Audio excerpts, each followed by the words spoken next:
Et bonjour et bienvenue à vous, je suis Stéphane de WooProtect et dans cette vidéo on va voir un élément plus qu'indispensable si vous voulez vendre en ligne des produits physiques et c'est notamment justement l'envoi, donc le système d'expédition. Alors concrètement on va voir ici justement les bases et je vais vous expliquer un petit peu au fur et à mesure comment implémenter ça pour partir d'un système donc, du coup avec une base vraiment fixe et solide et jusqu'à justement un système un petit peu plus complexe pour pouvoir s'adapter justement à vos besoins.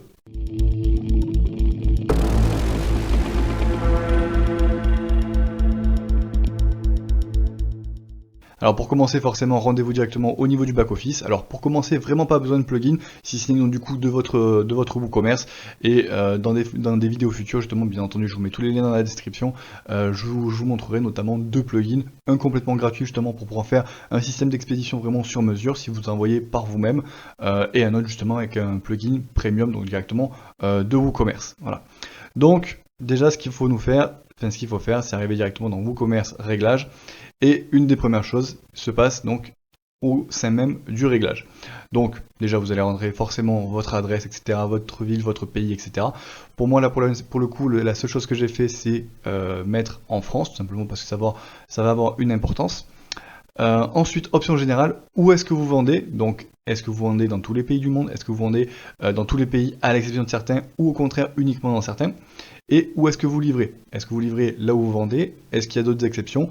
Voilà. Donc ça déjà, super important quand vous voulez forcément déjà paramétrer la base de votre système d'expédition.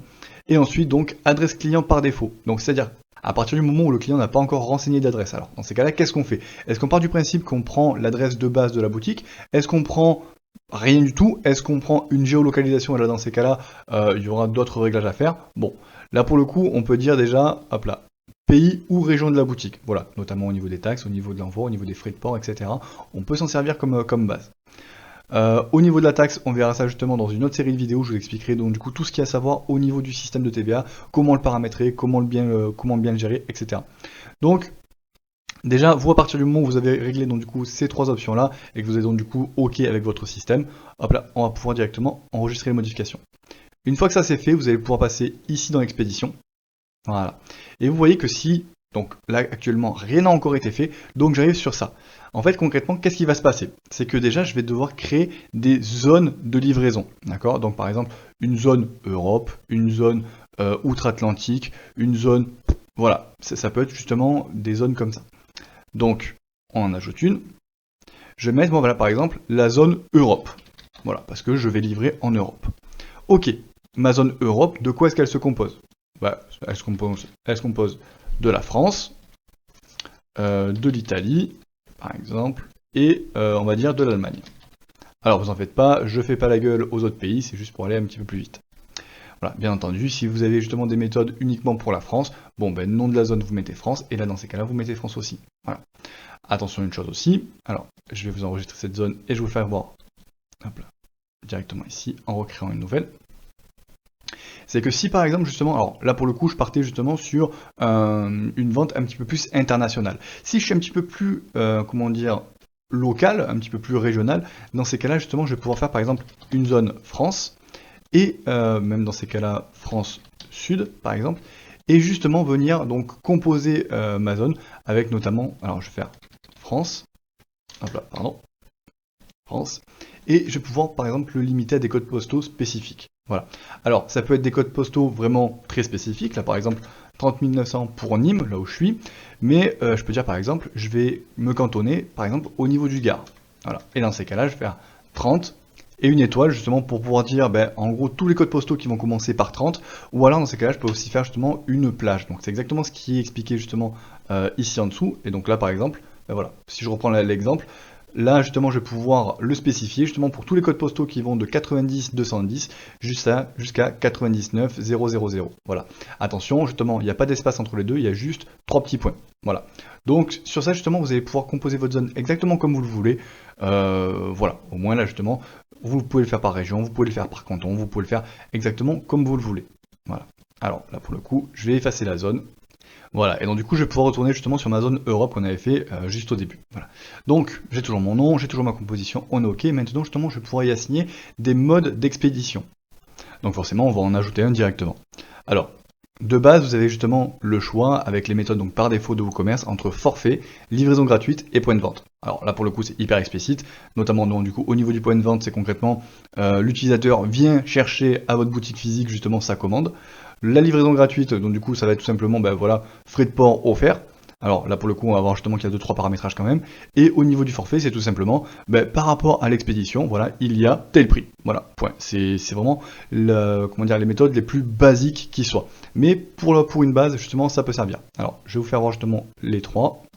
Là, point de livraison et point de vente. Voilà. Alors, le point de vente, concrètement, vous allez pouvoir, donc, hop là, pour ceux qui n'ont pas encore vu, soit vous cliquez ici, soit directement vous cliquez sur modifier. D'accord? Ensuite, au niveau du titre, donc forcément, c'est ce qui va être affiché donc, du coup, au niveau de votre page panier, là où l'utilisateur donc du coup devra choisir sa méthode d'expédition. Donc ici, vous mettez ce que vous voulez. État de la TVA, donc forcément, on est sur du taxable. Et est-ce que ça a un coût? Est-ce que ça a un coût pour l'utilisateur de venir chercher son colis directement à la boutique? Oui ou non. En général, c'est gratuit, mais vous pouvez définir un certain coût pour des frais de gestion, pour quoi que ce soit. Ensuite, au niveau de la livraison gratuite, donc c'est un petit peu la même chose, vous avez le titre qui s'affichera au même endroit. L'expédition gratuite, est-ce qu'elle requiert quelque chose? C'est-à-dire, est-ce que c'est gratuit? Alors, ND, c'est justement gratuit, point, peu importe justement le montant, la raison, le si, ça, le reste, on s'en moque, c'est gratuit. Ou alors, dans ces cas-là, justement, un montant minimum de commande. Donc, par exemple, il faut au moins que la commande soit supérieure à 60 € pour que la livraison devienne gratuite.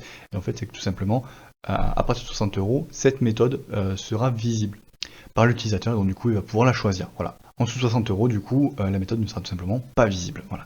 Ensuite, au niveau des codes promo, donc appliquer la règle de commande minimale avant la remise du code promo. Voilà.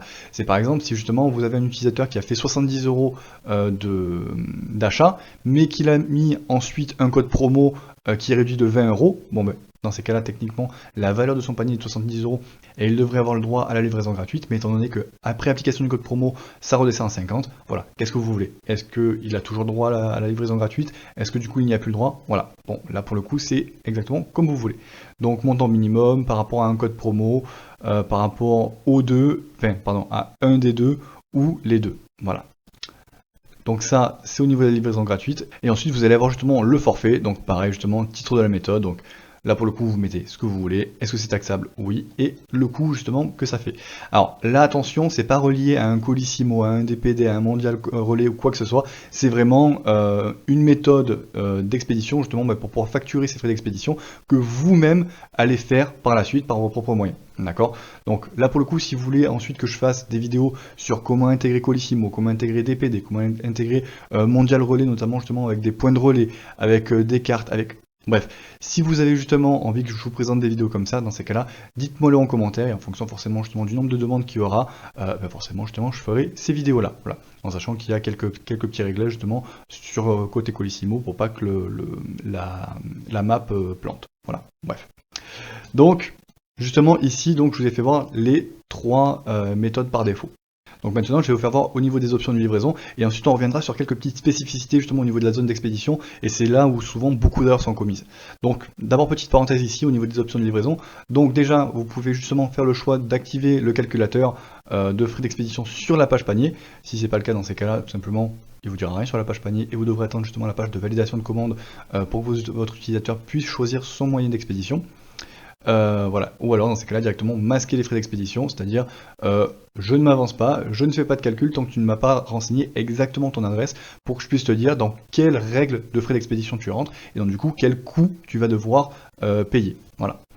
Ensuite donc du coup destination de l'expéditeur. Alors là encore une fois, par défaut à l'adresse de livraison du client ou de facturation, ou vous forcez dans ces cas-là l'adresse. Voilà. Là, encore une fois, tout dépend de vos règles, mais en général ça dépend de l'adresse de livraison du client. Voilà. Ensuite, bon, un petit mode débugage au cas où s'il y a des plantages ou quoi que ce soit, ça vous permet justement de pouvoir le débugger plus facilement. Classe d'expédition, je vous ai dit, on voit ça dans la vidéo prochaine. Et je vais retourner du coup ici au niveau des zones d'expédition. Alors dans la grande majorité des cas, vous allez avoir plusieurs zones d'expédition. Et là par exemple, alors on va faire un petit truc, on va faire une petite zone, donc du coup France, hop là, et on va faire hop là, France, ici. Voilà. Je vais enregistrer mes modifications. Ouais, je vais lui mettre une petite méthode forfait. Et on va mettre un forfait, par exemple, justement ici, à 10 €. Voilà. Tac, on revient ici, voilà. Donc là concrètement, je vais avoir justement au fur et à mesure donc du coup mes différentes zones, donc le nom de ma zone, à quoi ça correspond, et les modes d'expédition justement qui sont liés. Alors d'ailleurs pour vous faire comprendre un petit peu la subtilité, hop là, dans la zone Europe, je vais changer légèrement, et c'est vrai que normalement j'ai la possibilité de mettre ici, voilà, c'est ce qui me semblait. Hop là, je vais enregistrer, voilà. Donc là concrètement, il y a une situation dans laquelle vous allez être très souvent amené, c'est que donc je vais avoir des méthodes d'expédition pour ma zone Europe et une autre méthode d'expédition pour ma zone France. Et en général, ce qui vous arrive, c'est que quand quelqu'un qui est en France veut se faire livrer, en fait, même si vous avez fait justement votre zone France avec la région France, vraiment quelque chose d'hyper spécifique, il va quand même avoir cela. Voilà. Pourquoi? Ben, c'est que tout simplement, en fait, WooCommerce, quand votre client passe commande, il va venir, en gros, c'est imagé, hein, mais il va venir ici au niveau des zones d'expédition, et il va voir, en partant du haut vers le bas, pour voir un petit peu à quoi ça correspond, et quels sont les modes d'expédition dont le client a droit. Donc concrètement, il va arriver ici, il va dire, d'accord, donc il y a une zone qui s'appelle Europe, région Europe, ok. Est-ce que la France fait partie de l'Europe? Oui. Ok, bon, maintenant, dans ces cas-là, je vais lui proposer ça. Voilà. Alors que vous avez fait justement quelque chose d'hyper spécifique ici. Voilà. Mais concrètement, le commerce va s'arrêter là. Donc, l'astuce, c'est quoi? C'est tout simplement, hop là, venir ici, réorganiser vos zones. Voilà. Là, dans ces cas-là, WooCommerce, qu'est-ce qu'il va faire? Il va venir, ok, il y a une zone qui correspond à France. Le client, effectivement, demande en France. Bon, dans ces cas-là, je vais lui mettre ça. Voilà. Par exemple, autre exemple avec exactement la même structure, si c'est un client justement qui commande pour l'Italie, ben, WooCommerce va venir, il va dire région France, est-ce que ça correspond à Italie? Non, ok, je continue. Est-ce que l'Italie correspond à Europe? Bah oui, effectivement, l'Italie est dans l'Europe, donc du coup, je vais lui afficher ça. Voilà. Donc là, vraiment, règle super importante. Au niveau de vos zones d'expédition, faites toujours du plus précis jusqu'au plus général. Voilà. Tout comme par exemple si vous voulez faire vraiment une zone hyper locale, donc par exemple dans un périmètre de 10 km autour de ma ville, dans ces cas-là, je laisse la possibilité de venir le chercher en point de vente. Dans ces cas-là, vous allez ajouter une zone de livraison, vous allez rentrer les codes postaux justement correspondants et vous allez le mettre vraiment en premier, au moins concrètement. Par exemple, je suis à 50 km de là, donc du coup techniquement je n'y ai pas le droit.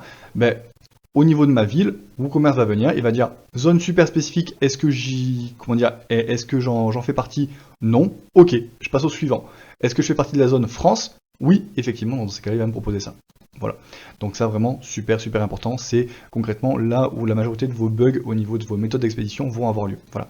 Et donc du coup, d'ailleurs, vous allez toujours finir par ça. Alors, justement, ça, comment est-ce que ça se fait que c'est présent? C'est que tout simplement, ici au niveau de mon général, j'ai dit que j'allais vendre dans tous les pays. D'accord? Donc je vends dans tous les pays, mais ici vous voyez que justement je n'ai pas forcément tous les pays du monde qui sont présents. Donc forcément il va me dire tu règles pour la France, tu règles pour l'Europe, et ensuite justement il y aura une méthode plus générale pour les autres pays qui ne sont pas couverts par les zones du haut. Voilà. Et donc là encore une fois pareil, vous allez pouvoir tout simplement ajouter une méthode de livraison. Voilà, un forfait, quoi que ce soit. Voilà, donc déjà si vous suivez ces conseils simples et basiques, vous verrez que vous aurez très peu de problèmes au niveau de vos zones d'expédition de base. Voilà, donc là pour le coup c'est tout pour cette vidéo. Dans la vidéo prochaine je vais vous montrer un petit peu les classes d'expédition, à quoi ça correspond et comment est-ce qu'on s'en sert, comment est-ce qu'on le lie avec un produit. Donc voilà, j'espère en tout cas que la vidéo vous sera utile et qu'elle vous aura plu. Si c'est le cas, n'hésitez pas à mettre un like, à commenter, à partager et surtout à vous abonner. Et moi je vous souhaite de passer une excellente journée et je vous dis à la prochaine dans une prochaine vidéo.